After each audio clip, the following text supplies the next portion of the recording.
जब शहीद के शहादत की दास्तान हो तो बड़ा मुश्किल होता है कोई भी बात करना, लेकिन ज़ाहिर खबरें भी हमें आपको साथ साथ देनी हैं। कारसाज हादसा केस में फरीकैन में मामला तय पा गए हैं। जहां बहक इमरान आरिफ और आमना आरिफ के वरसा ने हलफनामा तैयार कर लिया है। हलफनामे आज मुलजमा की दरख्वास्त जमानत की समात में पेश किए जाएंगे।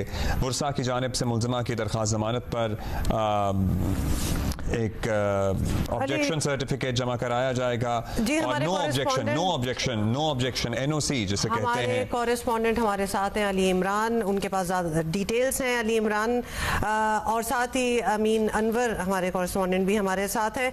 अली इमरान बताइएगा क्या डिटेल्स हैं, क्या मामला तय, कैसे मामला तय पाए हैं?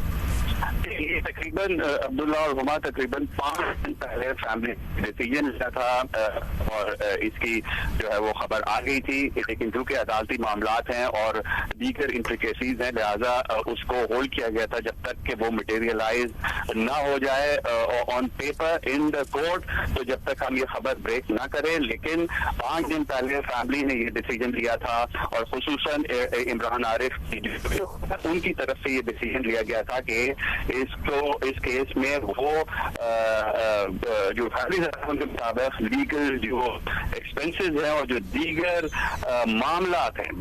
मामलात हैं उसके तहत उन्होंने ये फैसला लिया है कि इनको माफ कर दिया जाए। फैमिली ज़राए का ये कहना है कि ये दियत के बगैर उन्होंने ये डिसीजन लिया है, इसमें कोई दियत का फैक्टर इन्वॉल्व नहीं है as per the family sources to whom I spoke to around 5 days back. और इसके अलावा ये जो डिसीजन लिया गया है इसकी जो फैमिली ज़राए के मुताबिक है मज़ीद बेसिस के ऊपर उन्होंने ये माफ किया है, लेकिन दियत उन्होंने नहीं ली है और उनकी विडो का ये स्ट्रॉन्ग जो है डिसीजन है कि वो दियत इस मामले में नहीं लेंगे। तो ये एक अपडेट है हमारी। कल रंगूनवाला फैमिली के तारिक रंगूनवाला से भी बात हुई थी, उनका कहना था कि वो इस बारे में कोई कमेंट नहीं करना चाहते क्योंकि ये जो मामला है वो सब जुडिस है। साथ ही इस बात को लिंक किया जा सकता है या नहीं जा सकता, जो इम्तियाज आरिफ भाई हैं आरिफ के जो कि FIR में मुद्दई थे, उनको निजी यूनिवर्सिटी में डायरेक्टरशिप के ओहदे से हटा दिया था अचानक। इसको लिंक किया जा सकता है केस से या नहीं, ये कहना कबल वक्त होगा, लेकिन ये भी एक डेवलपमेंट है। और जाहिर है कि आप अगर डायरेक्टर हों और फिर आप नॉर्मल फैकल्टी में आ जाएं तो आपको एक फाइनेंशियल हिट भी पड़ती है। तो ये इसका बैकग्राउंड है। ये किसको हटाया गया डायरेक्टरशिप के ओहदे से, प्लीज दोबारा क्लियर कर दें। दोबारा बताइएगा जी। इम्तियाज आरफ जो कि निजी यूनिवर्सिटी के गुलशन कैंपस में डायरेक्टर के ओहदे पे फाइज थे, उनको अचानक ओहदे से हटा दिया गया था। इस बात को अब लिंक किया जा सकता है हादसे के साथ या नहीं, लेकिन ये भी जाहिर है कि एक इम्पॉर्टेंट डेवलपमेंट थी कि जो हमारे इल्म में आई थी। लिंकेज बनता है या नहीं बनता ये अभी नहीं कहा जा सकता। अच्छा, ये बताइएगा वो जो कार में सवार दूसरा शख्स था जो शदीद जख्मी था, वो हाउ इज ही डूइंग? उसके बारे में भी हमें इतना मिली थी कि सेटलमेंट उनका भी कोई ना कोई हुआ है। I did not speak to that guy personally, लिहाजा मुझे नहीं। अमीन अनवर हमारे साथ मौजूद हैं। अब अदालती कार्रवाई कैसे आगे बढ़ेगी अमीन बता सकेंगे? जी अमीन बताइए।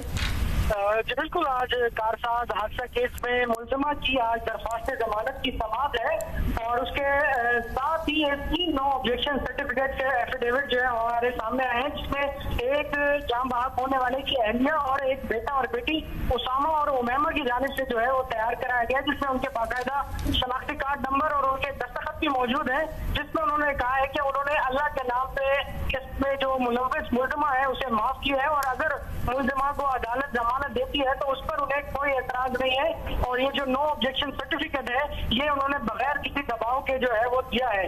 आज मुलजमा की दरख्वास्त जमानत फिक्स है, जिस पर आज के लिए अदालत ने सरकारी वकील मुद्दई मुकदमा को और तफ्तीशी अफसर को नोटिस जारी कर चुकी है अदालत। और इसके साथ ही जैसे ये तीनों नो ऑब्जेक्शन सर्टिफिकेट हमारे जराये से हमें मौसूल हुए तो इनकी कंफर्मेशन के लिए जब हमने मुद्दई मुकदमा है इम्तियाज आरिफ उनसे बात की तो उनका ये कहना था कि वो उनके वकील से बात की जाए। साहब उन्होंने इसकी तस्दीक या इसके इनकार नहीं किया। उनका यही कहना था कि हमारे लॉयर से हवाले से बात की जाए। अच्छा, अब क्या लगता है आपको अमीन, आज ये दरखास्त, आज ये NOCs जमा होने के बाद क्या मुलजिमा की जमानत हो जाएगी या कुछ जमानत होगी या रिहाई होगी? हम जानना चाहते हैं अमीन कि ये केस आगे चलेगा कि नहीं, क्योंकि यहाँ तो माफीनामा भी हो गया और बाकी भी कुछ केसेस हैं वैसे। जी बिल्कुल, इस नो ऑब्जेक्शन सर्टिफिकेट के बाद लगता नहीं है कि ये मुकदमा मजीद आगे बढ़ सकेगा, क्योंकि जब मुद्दई मुकदमा और जो वर्सा है, जो लीगल हेड्स हैं, उन्होंने मुलजिमा को माफ कर दिया, तो उसके बाद ये मुकदमा तो इस हद तक तो खत्म हो जाएगा। लेकिन जब एक और मुकदमा जिसमें फाइन का जो इल्जाम है, जो मेडिकल रिपोर्ट की बुनियाद पर दर्ज किया गया मुलजिमा के खिलाफ, जिसमें तफ्तीशी अफसर शाकिर रिंद जो है वो इसमें मुद्दई है, तो उस मुकदमे का देखना होगा। जबकि मुलजिमा के वकील का कहना है कि जिन सेक्शन के तहत आइस के इस्तेमाल का इल्जाम लगाया गया है वो उस केस में अट्रैक्ट ही नहीं करती, लिहाजा वो मुकदमा भी कोई खासी देर चल नहीं पाएगा। ताम दो मुकदमा हैं और एक मुकदमा जिसमें नो ऑब्जेक्शन सर्टिफिकेट आने की तवक्को है, आज समाज के दौरान ये जमा कराए जा सकते हैं। ताम अभी तक जो मुद्दई मुकदमा के वकील, अच्छा अमीन, चले वो वाला मुकदमा भी आपको लगता है कमजोर है? ये तो इसमें NOC आ जाएंगे, राजीनामा हो गया है। एक शख्स शदीद जख्मी भी हुआ था, उन्होंने परसू ही नहीं किया, उन्होंने कोई वो कभी दरखास्त गुजार नहीं बने मुकदमे के इंदराज में अपनी तरफ से, क्योंकि जाहिर है वो शख्स भी यही इत्तलात थी शुरू में कि जिंदगी और मौत की कशमकश में है, जो गाड़ी में सवार था। एक शख्स जो अलेक्जेंडर है शहरी, उसकी तरफ से एक वकील साहब 2 रोज कबल अदालत में मौजूद थे। ताहम जराये का यही कहना है कि उन दोनों जख्मियों से भी मामला तय पा गए हैं और उनकी जानिब से भी दरख्वास्त जमानत पर कोई एतराज नहीं किया जाएगा। शुक्रिया जी, बहुत शुक्रिया अली इमरान और अमीन अनवर, तो मामला तय पा गए हैं।